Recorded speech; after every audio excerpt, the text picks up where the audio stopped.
இதயம் கனிந்த பணிவான வணக்கம் நண்பர்களே. பகவத்கீதையை எளிமையான முறையில் புரிஞ்சுக்கிறதுக்காக குரு அருளும் இறை அருளும் வேண்டி தோங்குவோம். இந்த பதிவில் அத்தியாயம் 3லேருந்து ஸ்லோகம் 33, 34, 35 பார்க்க போகிறோம். முதல்ல ஸ்லோகம் 33. சத்ருஷம் சேஷ்டதே ஸ்வஸ்யாஹ प्रकृतिर्ज्ञानवानपि प्रकृतिं यान्ति भूतानि निग्रह किं करिष्यति. அடுத்து ஸ்லோகம் 34. இந்திரியஸ்யேந்திரியஸ்யார்த்தே ராகத்வேஷௌ யவஸ்திதௌ तयोर्नवसमागच्छेत् तौ ह्यस्य परिपन्थिनौ. அடுத்து ஸ்லோகம் 35. ஸ்ரேயான் ஸ்வதர்மோ விகுணः பரதர்மாத் ஸ்வனுஷ்டிதாத் ஸ்வதர்மே நிதனம் ஸ்ரேயः பரதர்மோ பயாவஹ. ஸ்லோகம் 33 அர்த்தம்: ஞானம் அடைந்தவர்கள் கூட தங்கள் சுய இயல்புகளுக்கு ஏற்ப செயல்படுகிறார்கள். ஏனென்றால் எல்லா உயிரினங்களுக்கும் அவற்றின் இயல்பான போக்குகளால் உந்தப்படுகின்றன. இயற்கை தூண்டுதல்களை அடக்கி ஒடுக்குவதால், அடக்குமுறையால் ஒருவர் என்ன பெறுவார்? 34 அர்த்தம்: ஐம்புலன்கள் இயற்கையாகவே உணர்வு பொருள்களின் மீது பற்றுதலையும் வெறுப்பையும் அனுபவிக்கின்றன. ஆனால் அவைகளால் கட்டுப்படுத்தப்படுவதில்லை. ஏனென்றால் அவை தாக்குவதற்காக பதுங்கியிருக்கும் எதிரிகளை போன்றவை.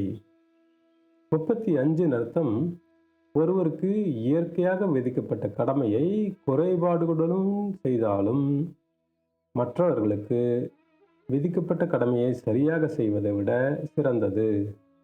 உண்மையில் ஆபத்து நிறைந்த மற்றொரு பாதையை பின்பற்றுவதை விட ஒருவரின் கடமையை நிறைவேற்றுவதில் இறப்பது விரும்பத்தக்கது என்கிறார் பகவான்.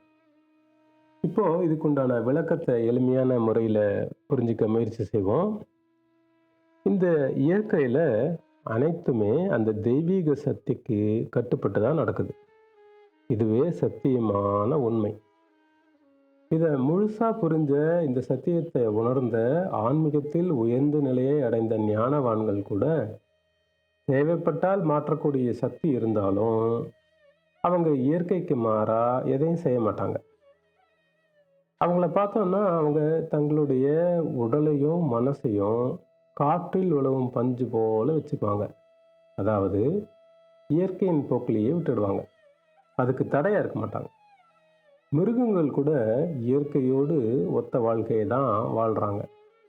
அவங்களுக்கு என்ன இயல்பாக செய்ய வருதோ, தங்களால் என்ன இயற்கையாக நேச்சுரலாக செய்ய முடியுதோ அதை மட்டும்தான் செய்வாங்க. நம்ம பல மகான்கள் வாழ்க்கையில் பார்க்குறோன்னா அவங்க ஒரு சில தீராத வியாதிகளை அனுபவிச்சிருக்காங்க. அந்த வியாதியை அவங்க ஒரு பொருட்டாக மதிக்காமல் அவங்க பாட்டுக்கு இறை நம்பிக்கையோட இறை தொண்டை செஞ்சுட்டு வந்தாங்க. 34வது ஸ்லோகத்தில் பகவான் பரிபந்தினவ் அப்படின்னு ஒரு வார்த்தையை உபயோகிக்கிறார். பரிபந்தினவ் அப்படின்னா கொள்ளைக்காரர்கள் அப்படின்னு அர்த்தம். அட்டாச்மெண்ட் அண்ட் அவர்ஷன் சொல்லக்கூடிய விருப்பும் வெறுப்பும் தான், ஆசைகளும் தான் கொள்ளைக்காரர்கள். ஒரு கொள்ளைக்காரன் எப்படி ஒரு நல்ல சந்தர்ப்பத்துக்காக காத்திருந்து தாக்குவானோ, அப்படி நாம் ஆசைக்கு அடிமையாகும் போது நம்ம அறிவை கொள்ளையடிச்சு நமக்கு அழிவை தேடித்தரும் அப்படின்னு சொல்கிறார் பகவான். அதனால தான் மகாகவி பாரதி பொன்னை பொருளை புகழை விரும்பிடும் என்னை கவலைகள் தின்னத்தகாது என்று நின்னை சரணடைந்தேன் கண்ணம்மா அப்படிங்கிறார். அதுவாது பொதுவாகவே நம்ம மனம் பொன் பொருள் புகழ் இதையெல்லாம் தான் விரும்பும். நம்மளை அது பின்னாடி பித்து பிடிச்சு அலைய வைக்கும். அதனால் நம்ம அது மேலே கவலைகள் கொண்டு நாளடைவில் இந்த கவலையே நம்மளை தின்னு தீர்த்துடும். இதுலேருந்து வெளியில் வரணும்னா நாம் இந்த பகவான் கிட்ட, அந்த ஆதிசக்தி கிட்ட சரணடையணும் அப்படிங்கிறார் பாரதியார். இதைத்தான் திருவள்ளுவர் கூட குறள் 350ல் பற்றுக பற்றற்றான் பற்றினை அப்பற்றை பற்றுக பற்று விடற்கு அப்படின்னு சொல்றார். 35வது ஸ்லோகத்தில் பகவான் கிருஷ்ணர் நமக்கு விதிக்கப்பட்ட கர்மாவை, கடமையை, ஸ்வதர்மாவை நம்ம செய்யணும் அப்படின்னு சொல்றார். அதாவது ஒரு இராணுவ வீரன் போர் புரியணும். He has to fight. அதுக்காக தான் அவருக்கு AK-47 துப்பாக்கியை அந்த வீரனுக்கு அபிஷியலாக கொடுத்துருக்காங்க.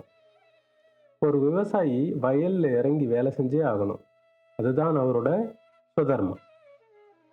ஒரு வேலைக்காரன் தன் திறமையை தன் முதலாளிக்கு விசுவாசமாக வேலை செய்யணும்.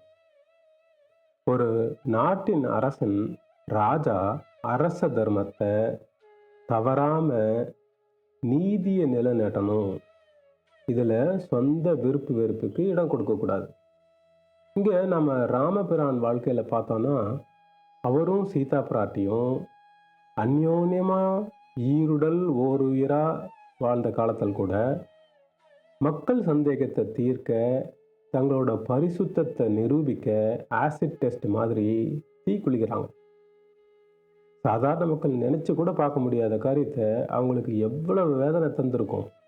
அப்படி இருந்த விஷயத்தை கூட ராஜ தர்மத்துக்காக, தன்னுடைய பரிசுத்தத்தை நிரூபிக்க வேண்டிய அவசியம் இருக்கிறதுனால அதை செய்கிறாங்க. அதனால தான் ராமராஜ்யம் ஒரு சிறந்த உதாரணமாக சொல்லப்படுது.